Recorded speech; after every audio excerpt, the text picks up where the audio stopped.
João, no capítulo 9.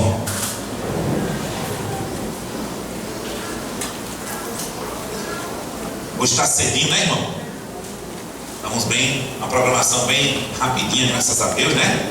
Mas não perdemos muito tempo, Deus é fiel. Aleluia. João 9. Quem encontrou aí diz amém. Amém. Versículo 1 em diante. Diz assim: E passando Jesus, viu o quê? Um homem cego de nascença. E os seus discípulos lhe perguntaram, dizendo: Mestre, quem pecou, este ou seus pais, para que nascesse assim?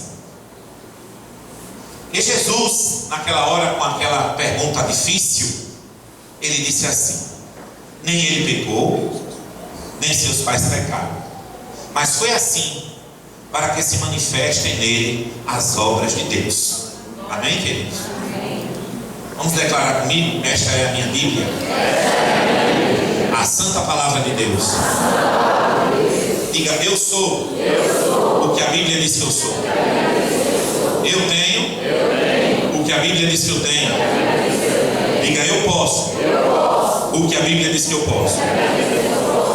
Nesta noite eu vou receber a poderosa, a gloriosa porção da palavra de Deus, a qual pode salvar a minha alma. Amém, queridos? Amém. O tema da pregação dessa noite, se você quiser anotar, eu gosto sempre de pregar com um tema, porque eu quero que você tenha uma linha de raciocínio dentro da igreja. Não adianta eu dizer aqui que Deus fez isso, fez aquilo.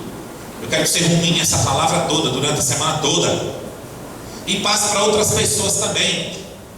O tema da pregação dessa noite é: entre a culpa e a causa. Amém? Entre a culpa e a causa.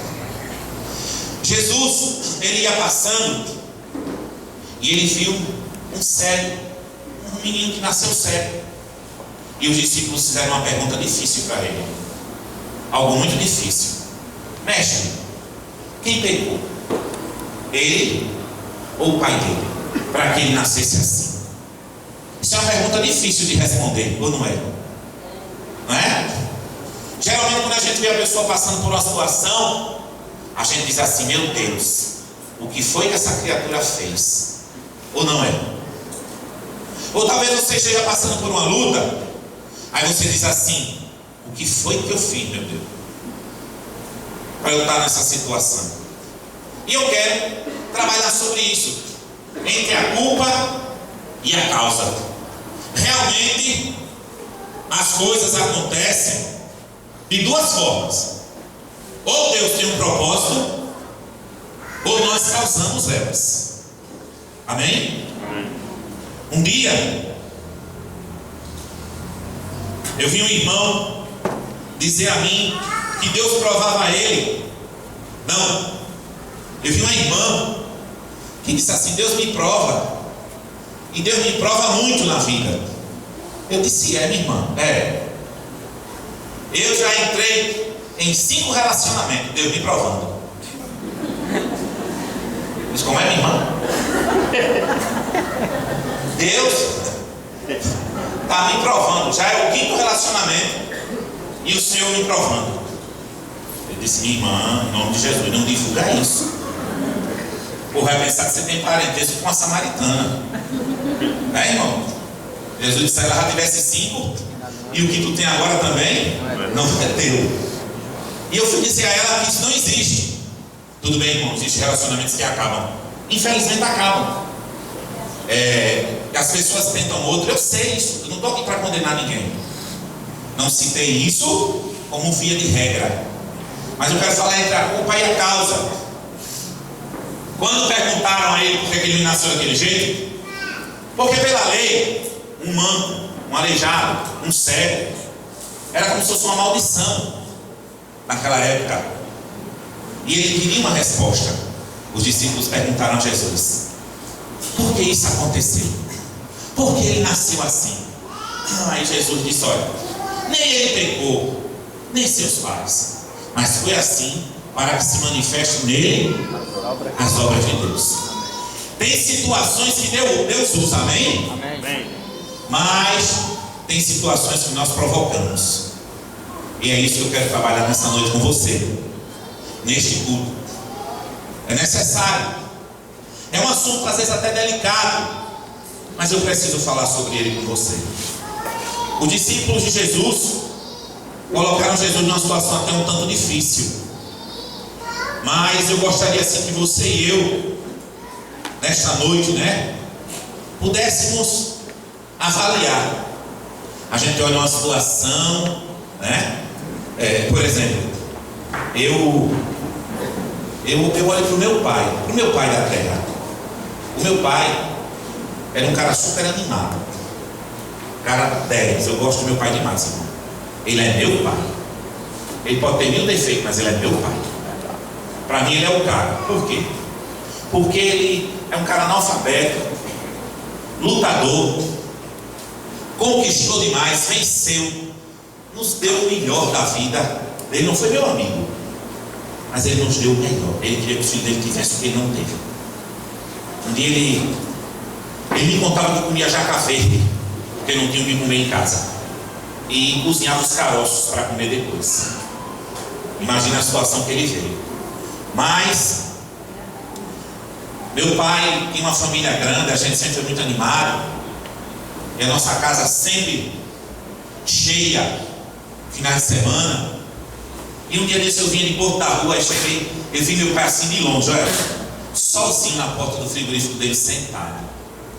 Aí eu olhei assim, eu disse, meu Deus, a Bíblia diz lá em Gálatas 6 uma coisa que é real: tudo o que o homem plantar,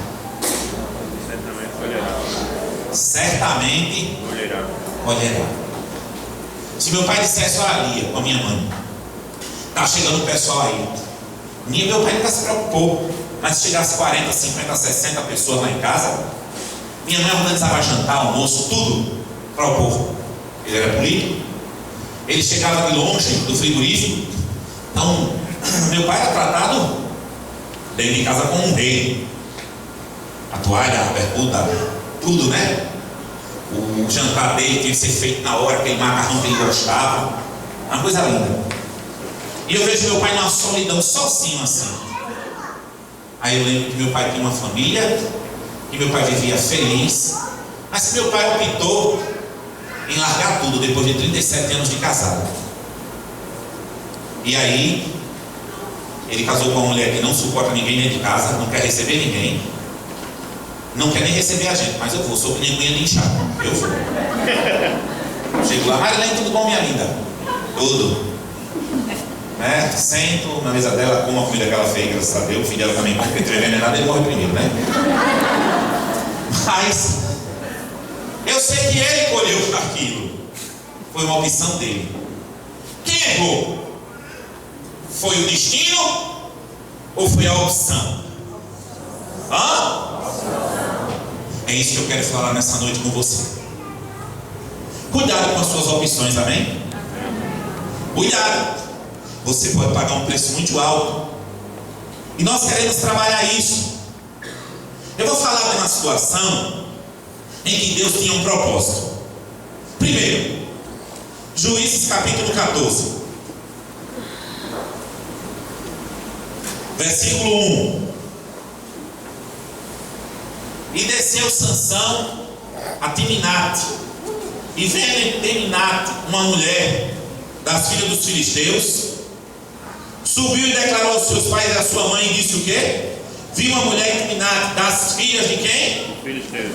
Agora, pois, tomai-la por mulher, peça ela em casamento para mim, meu pai. Porém o seu pai e sua mãe lhe disseram: não há porventura mulher entre as filhas dos teus irmãos, nem entre todo o povo, entre o meu povo, para que tu vás tomar por mulher ali dos filisteus, daqueles incircuncisos? E disse Sansão ao seu pai o quê? Toma-me esta, porque ela agrada aos meus olhos. Versículo 4. Porém seu pai e sua mãe não sabia que isso vinha de quem? Pois buscava ocasião contra os filisteus, porquanto naquele tempo os filisteus dominavam sobre. Pronto. Vamos falar uma coisa que Deus tinha propósito. Deus tinha propósito que Sansão casasse com a mulher dos filisteus? Tinha. Porque Deus queria acabar com aquela raça. Aí casou com a menina lá dos filisteus, contou o segredo da menina, e a menina contou a quem? Aos irmãos. Não foi um enigma? E aí Sansão pegou uma raposinha, botou uma tocha, queimou o trigo todo, botou fogo em tudo, matou um bocado de gente. Era um propósito que Deus tinha. Era um negócio ali que Deus tinha mandado mesmo, colocado no coração de Sansão. Talvez você diga, meu Deus, que coisa esquisita. Mas foi o propósito de Deus, amém, querido? Amém. Era uma coisa que Deus trabalhou.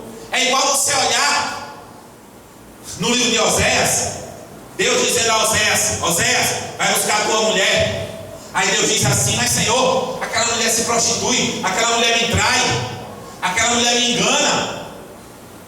Vai, Oséias. Mas Senhor, aquela mulher pega o ouro que eu dou a ela e dá para os amantes dela fazer ídolo. Vai, Oséias. Porque assim o povo de Israel faz comigo. Eu dou tudo e ele me trai. Eu dou tudo e ele se prostitui. E diga comigo, isso são coisas onde há propósito de Deus. Amém? Então tenha muito cuidado quando você se embasar em algo e dizer assim: é propósito de Deus, é Deus que me botou no negócio. Aí tem aquelas conversas que diz: Deus me botou no vento, Ele é o Senhor do vento, e a tempestade pode vir, e o capitão do barco é Jesus, né? Mas quando a tempestade começa, ele fica desesperado. Então você não entende o que é propósito. Se você entender o que é propósito de Deus, você vai pensar duas vezes a dizer assim: Senhor, me use no propósito seu, né? Me use no propósito seu. É difícil. Por isso que eu quero falar entre a culpa e a causa. Existe uma causa que Deus usa, mas eu quero falar sobre a culpa. Porque quando você vê uma pessoa desempregada, aperreada, ou qualquer coisa, você diz assim: olha, teve a oportunidade e perdeu, ou não é? É uma realidade. Mas eu quero falar sobre a culpa agora também. Você sabe o que é a gente falar da culpa? Porque quando a gente fala da culpa, a gente tem que admitir que errou. E admitir que errou ninguém gosta. Gosta? Não. Admitir e dizer assim: pisei na bola, é difícil, ou não é? Eu errei. O cara tem que ser macho. A mulher tem que ser valente para dizer assim: quem errou fui eu. Porque atribuir a culpa a qualquer outra coisa é fácil. Você não lembra quando Adão caiu? Adão, por que tu comeu da fruta? A mulher que tu me desse. Eva, por que tu deu a fruta para Adão? A serpente que tu criasse. Serpente, se ela falasse, ela ia fazer. Me botou aqui porque quis. Mas ela não falava. Graças a Deus por isso. Entre a culpa e a causa, você assume a culpa, querido. Uma amiga minha está ficando passada da idade e está reclamando que não casou ainda. Aí eu disse a ela assim: a culpa é sua. Quando aparece alguém que está com Deus, eu levei até um amigo meu para ver se estava de cupido, né? Para ver que engrenava aquele negócio ali. Aí ela na mesa, viu? Se sentindo gostosa aqui, não é? Eu só quero um homem que me mantenha. Um homem que ganhe mais do que eu. Meu amigo era desempregado. Esse negócio de mãe, de pai perto de mim também não quero. Ele me disse: um discurso desse, você não precisa mais do campo. Você não precisa do diabo, porque qualquer homem corre. Eu já tenho uma que casou com um liso, desempregado. É um bebezinho dela, mas está feliz, ajudando a ele, está estudando, né? Quando a gente quer, a gente vai. Quando a gente não quer, a gente vem uma desculpa. Você está assim porque você é quem causa. Entra a culpa e a causa. Tem coisas que Deus permite, mas tem coisa que a culpa é sua. É você que cria. E só há amadurecimento quando você admite: errei. E quando você se arrepende. Porque arrependimento é mudança de atitude. Não é só abrir a boca, chorar, derramar um bocado de lágrima e inundar uma sala, deitar no ombro. Não. É mudança de atitude. Irmão, eu me preocupo com a Ana Paula todo dia na minha vida. Oro por ela. Eu preciso ser amigo da minha filha. A minha filha parece demais comigo. É altamente independente. Ela quer fazer, ela é ela. E parece muito com a mãe. Bateu no liquidificador, deu ela, né? E eu fico preocupado. O que é que eu vou apresentar de igreja para minha filha? O que é que eu vou apresentar de evangelho para minha filha? Mas que tipo de relacionamento eu vou ter com a minha filha? Eu quero ser amigo dela. Eu brinco de boneca da Ana Paula, irmão. Ô pai, segura, eu fico debaixo do travesseiro. Ô Ana Paula, eu sempre sabe. Eu sabe. Como é o nome da tua irmãzinha? E meu Deus, depois de fé, Jesus, né? Aí depois ali a gente ora, a gente brinca. Ela diz: meu pai, vamos pro shopping? Eu digo: hoje não, quer Thalissa. Segunda-feira. Aí a gente vai, vamos brincar. Um dia eu quero uma massinha, Eu digo: não tem massinha, Jesus, e nem tem como comprar hoje. Mas peraí. Fui no supermercado ali, liguei pro cara, ele trouxe um quilo de farinha de trigo, botei um pouquinho de vinagre, gosto de taguache, que eu aprendi a fazer isso com vaselina. Lá no papo do interior eu só fazia isso, que era muito menino de fazer, né? A massa de modelar. E ela brincou, foi um quilo, ela disse: ah, mas tu compra um quilo de farinha de trigo. Foi o meu sossego, 4 conto, glória a Jesus. Eu preciso, R$4 para ficar em paz. Brinque, minha filha, faça você e aí. Mas eu preciso. Porque mais tarde, se meu filho se rebelar, se a minha filha se rebelar comigo, eu tenho que olhar aonde eu falhei, aonde eu errei. Eu preciso entender que sou eu o sacerdote da minha casa. Sou eu que vou direcionar a vida da minha família. Essa é uma realidade. Talvez você está preocupado em se formar, em ganhar dinheiro, em fazer pós-graduação, talvez vir até gladiador, de tanta graduação. Mas você não está preocupado em ser amigo do seu filho. Você não está preocupado em andar com ele. Você acha que porrada, grito, é tudo, mas não é. Tem um monte de gente hoje fracassada na criação. Ah, eu perdi. Por que perdeu? Lá em Deuteronômio diz: e tu inculcará na cabeça do menino. Quer deitado, quer em pé, sentado na mesa, andando, levantando. Você tem que botar a palavra lá. A minha família eram tudo da Assembleia de Deus. Eu tenho uma tia que dizia de Saminho, que ela me chama, era terrível. O pai, que era meu avô, obrigava a gente para a igreja. A gente tudo com cabelo daquele jeito, meu filho, que nasceu no dia que a natureza estava de mau humor. Então fazia aquelas tranças com aquele óleo de coco, quando começava a secar, ué. Parecia uma vaquinha, Jesus. Chegou um dia que elas cresceram, e elas, meteu o pé no mundo, tudo desviado do evangelho da minha tia. Eu tenho quando toma uma, canta o hino da harpa todinho. Mas não foi amado, não teve relacionamento.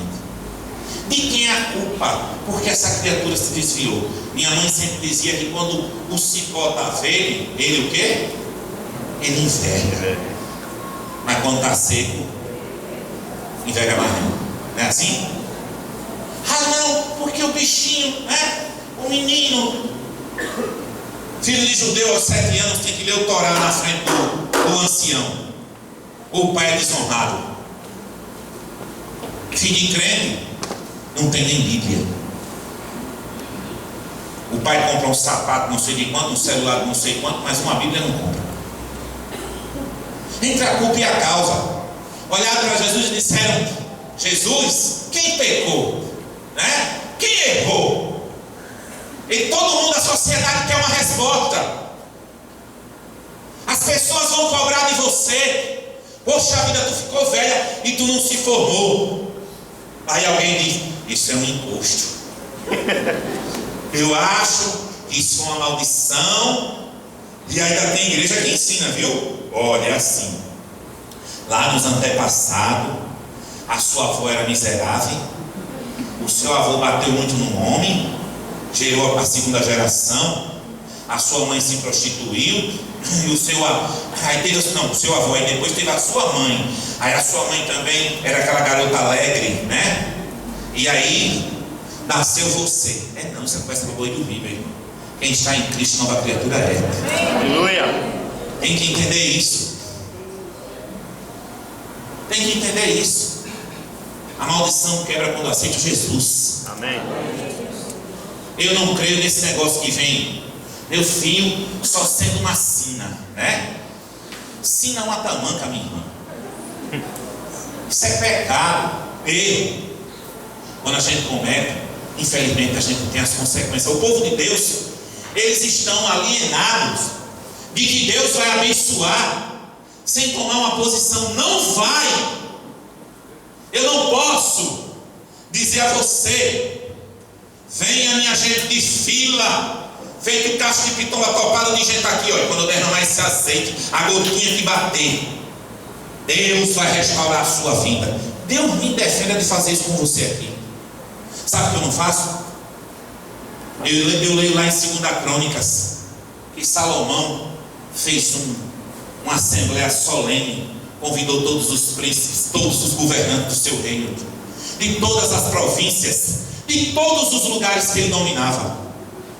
E ali, meu irmão, ele ofereceu o maior holocausto. Se você nunca leu, leia na sua Bíblia, lá em Crônicas. Você sabe quantos bois Salomão sacrificou? Quem sabe aqui? 22 mil bois. É boi demais ou não é? Meu irmão, foi o maior churrasco da história da humanidade. Ele sacrificou ao Senhor. Depois que ele matou e sacrificou 22 mil bois, ele pegou 120 mil ovelhas. É muita coisa. E ofereceu ao pastor, meu irmão. Aquele, na época, acho que Salomão era o rei do gado. Camarada tinha demais. E aí, ele ali em assembleia solene com o povo, dispensou e foi cada um para a sua casa. E ele entra na sua tenda e vai ao seu quarto. E quando ele se deita ali no quarto, Deus fala com ele em 2 Crônicas 7,14. Quem lembra o que foi que ele falou? E meu povo. E se o meu povo Se chama pelo meu nome, se humilhar e orar, arrepender dos seus maus caminhos, e aí eu ouvirei do céu e perdoarei seus pecados. Deus não vai agir enquanto não houver arrependimento, amém? Deus não vai abrir porta para você enquanto não houver transformação. Eu vi muita gente sair do ministério Rochegaina, sabe por quê? Dizer a mim: pastor, eu estou uma pessoa fraca na fé, eu tenho que frequentar essas igrejas aí, ó, que a gente passa no tapete, que a gente leva o sal, que a gente toma banho, porque isso tudo vai ajudando a gente. Eu digo: e por que você não sobe um cigarro? E por que você não para de ter 3 mulheres, meu irmão? Né? Isso é pecado, gente. Isso é pecado. Mas não vamos dizer isso não, porque o povo não pode ouvir palavras duras, principalmente no domingo, já que trabalhou a semana toda. Descanse.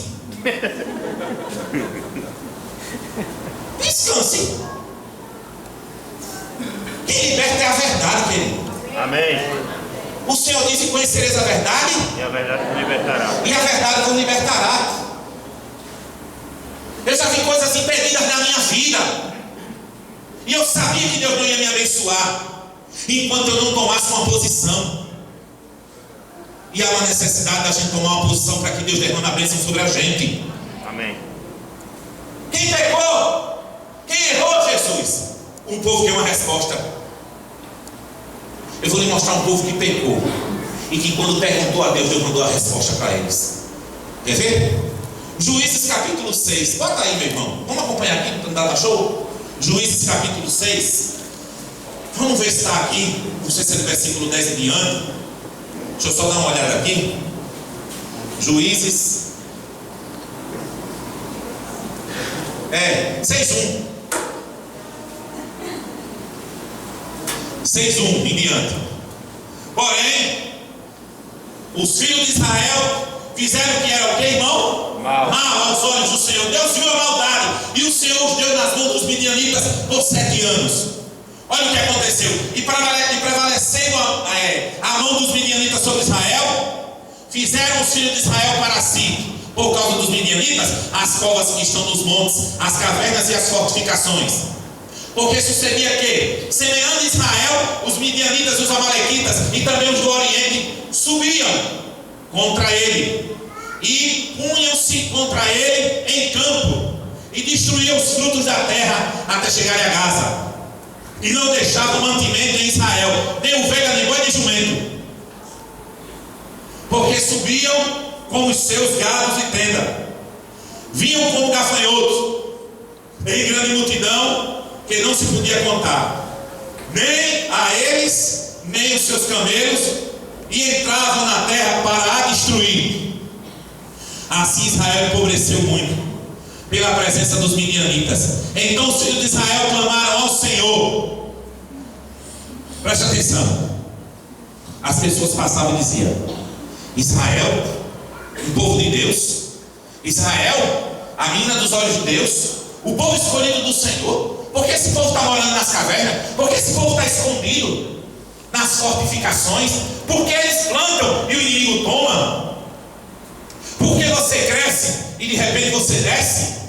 Por que você uma hora está bem e outros dias estão mal? Aí eles reclamaram. E sucedeu o quê? Clamando os filhos de Israel ao Senhor por causa dos midianitas. Olha a culpa aparecendo. Enviou o Senhor o profeta aos filhos de Israel, que ele disse: assim diz o Senhor Deus de Israel, do Egito: eu vos fiz subir e vos tirei da casa da servidão. Eu vos livrei da mão dos egípcios e da mão de todos quantos os oprimiam, e eu os expulsei de diante de vós, e a vós dei a sua. Vamos lá? E vos disse: eu sou o Senhor vosso Deus. Não temais aos deuses dos amorreus, em cuja terra habitais. Mas não desce do ouvido da minha voz. mas o quê? Não desce do ouvido da minha voz. Tem culpa no cartório? Hã? Tem ou não tem? Meu irmão, com Deus ninguém brinca, amém? Ah, eu quero prosperar. Um dízimo tem que arrancar do goela abaixo do povo. Hoje em dia tem que lascar a cabeça, botar lá dentro do neurônio. Dízimo, dei dízimo meu nome. Botar lá dentro. Porque já deixou de ser, né? Eu via na Paula Valadão aí na televisão, na internet, o povo cobrando, porque o diante do trono está vendo CD, DVD, camiseta, e agora está vendo joias, brinco, Esther, né? Gargantilha Rebeca. Ela disse: sabe por que eu vendo, irmãos? Simplesmente porque o povo não dizima. Isso é diante do trono, viu? Tu sabe por que a gente corta a beira do fogo? Deixa essa Magali